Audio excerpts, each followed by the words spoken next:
Morning, everyone. NWA Prep. So I don't know how to title this video, but it is totally about someone in a group, like a communication group. It's a Facebook group. I'm in a bunch of them, as a lot of people are. But so a comment in this Facebook group that really struck a chord with me, and it was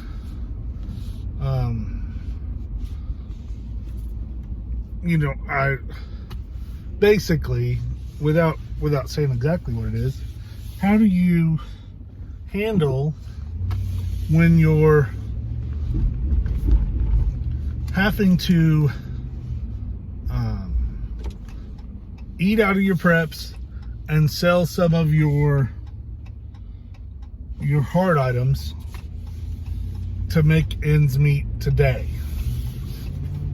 So to me, that's really easy. That's what your preps are for. It sounds to me like your prepared items or your preparedness stuff is doing exactly as it's intended to do. When I don't know about some people, when I started in my preparedness journey, because I think it's a journey that never ends, much like life and my spiritual walk and a lot of things, is when I started, it was about collapse, socio-economic collapse of the world, falling into the Book of Eli times or Mad Max. That's not the catalyst that made me start. It was simple as an ice storm. But once I started doing my research and learning what I wanted to do, it was like, this is gonna be chaotic, which it will be, but I guess I'm Mad Max-like. There's better words. I promise I'm more educated than that. But Mad Max-like. And so that was what directed my preparedness for the first year or two. It was about, making sure I had camouflage and ghillie suits and a gun and ammo and a really cool tactical flashlight and some more ammo and some MREs. Then as my preparedness changed and my attitude and well, just as I learned more, then I started to be more concerned with bad harvests, which I feel we're fixing to start feeling a little more, and flooding to cut off the roads and supplies, and perhaps an earthquake or tornadoes to come and ravage my area. That's what my wildfire, that's become a significant one. Those are the things that my preparedness has come for. So as I was growing in my journey, one of the things that made me change from my Mad Max era, for lack of a better term, to my everyday preparedness is my family. We had to live out of our preps. We couldn't go to the grocery store and buy groceries every week, and there were times that we couldn't get fresh milk because we didn't have the $3 to go get milk. There were certainly times, and this is a couple years of my life, and I know some people have been in hard times for much longer than that, and there'll be much longer hard times ahead. But the period that I'm speaking of is about 2.5 years. And it was hard. Every day when I woke up, it was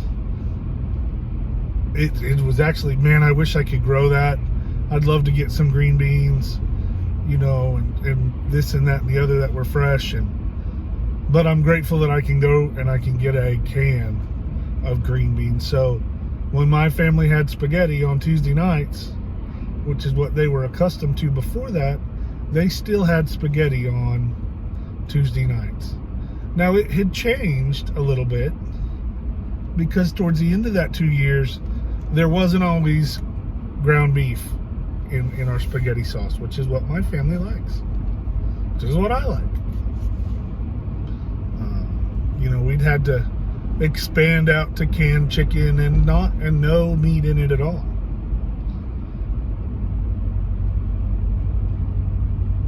Which I say that like, oh, woe is me, I had to have spaghetti with no meat. That's not what I'm saying. I'm saying that there were times when there was zero income coming into my house. Paying the bills was a struggle. An every moment of every day struggle was to keep the electricity on and the gas on and my kids and my wife to be able to come sit down and flip that switch and the lights come on. And the one that was the hardest for me was the water. I never wanted my daughter to go for a cup of water and it not be there. I still don't. Our preps carried us for a couple years. Now, there was times that I still had things that I couldn't add to my preps, that's for certain. But there was times that I could augment them. There were times that we could get milk and meat. There was no Pizza Hut. I'll tell you that right now. But there was a lot of things that I feel very blessed to this very day to know that because I had been preparing a little bit before, that it made that time very easy in comparison to what it could have been before. Have I sold things in my preparedness items, some big ticket items, things that I thought I needed at one time and that now are luxuries? I had night vision at one time. I sold it to pay the bills. I can't tell you the number of firearms that have come and gone in my adult life because I needed to pay the bills. And that'll continue. If something happens tomorrow, my preps are preps. And an emergency or a disaster is not only can it be a global, a national, a regional, a state event, but a local event, but it can be an individual event. And that's what your preparedness is for your individual events. Because if it's a regional event or a national event, it's a local event. My preps are to help in times of local emergencies. And right now could be a local emergency. And that's what they're for. Treat them that way. Continue to build. I want you guys to be prepared for whatever it is you're preparing for. But my main goal is to have you ready for today. Have you ready for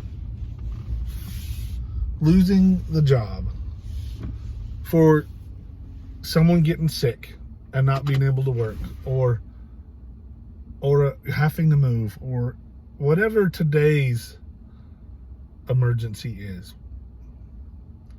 When I say let's get ready, yeah, my plan is let's get ready for long term, but my ultimate goal is that we get ready for your local emergency, and that can be right now, today, and it can affect nobody else, but it's still an emergency. It's still a disaster to you, as it would be to me. That's what your preps are for. Let's get ready.